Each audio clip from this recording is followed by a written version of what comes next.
Okay, this is from Hurricane Irene. Let's go into the basement. Can't even go down below the last step. We have about 16 inches. Things are floating.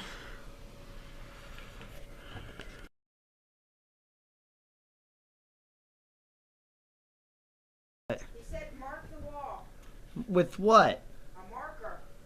Washer dryer. Making any kind of progress.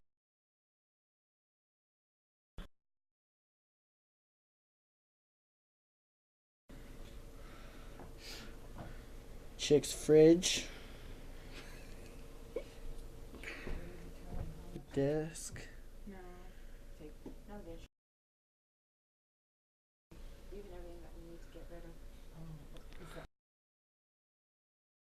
Oh, water heater. You got to get the furnace too, so you're gonna have to take your shoes off. You're crazy. Yeah, I know. The furnace is important.